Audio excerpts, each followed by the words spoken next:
Okay, this second lesson is going to be about the palette of ideas that we can use when we improvise.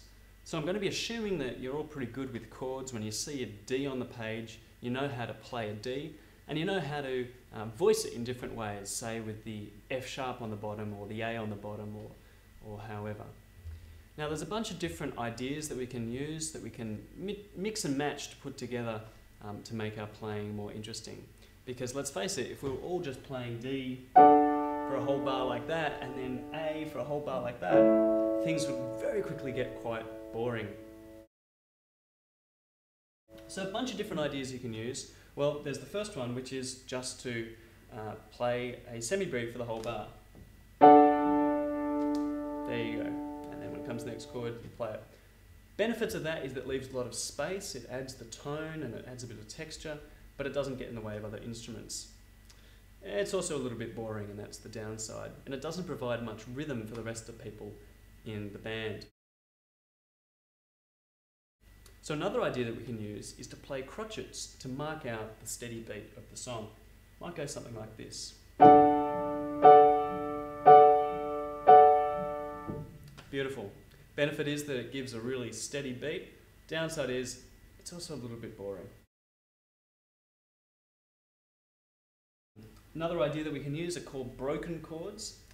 It's basically where you play part of the chord on alternating beats. So I'm going to play the top of the chord on the first beat, and I'm going to play the bottom A of the chord on the and. So it's 1 and 2 and 3 and 4 and. We kind of call that the Rose, after that famous song which sounds a lot like the Titanic song. It sounds alright, gives us a bit of rhythm to it, can be a little bit on the kind of lame side. Another idea we can use are arpeggios. An arpeggio is where you move through the chord voicing and play each note one at a time. It's kind of like a guitar plucking kind of feel, and it can be quite pretty, so we might play it like this.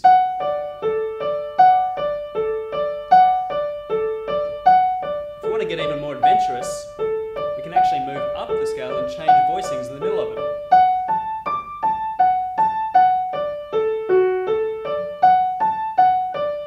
There you go.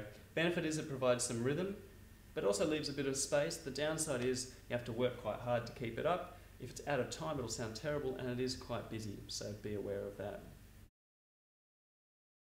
Now, another favourite option of keyboard players is a little bit of a combination of two of those ideas, putting an arpeggio together with a normal chord. And we're actually going to spread this out over the left hand and the right hand of the piano. Be very careful doing this with a bass player, you don't want to get in his or her way. Basically, you start off with an arpeggio in the left hand, but then you carry that on for the rest of the bar with a held chord in the right hand.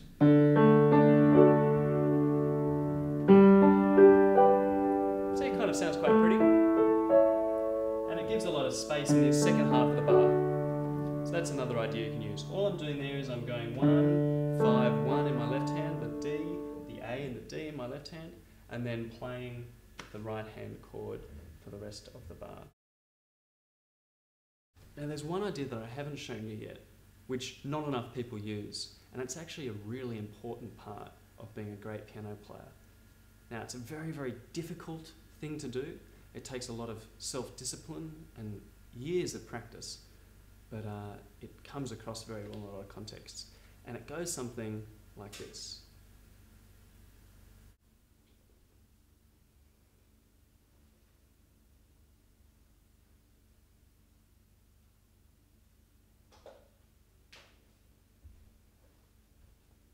And that's the end. Now notice there, I didn't actually play anything. And more people should learn this technique, because sometimes the best thing to do is not to play.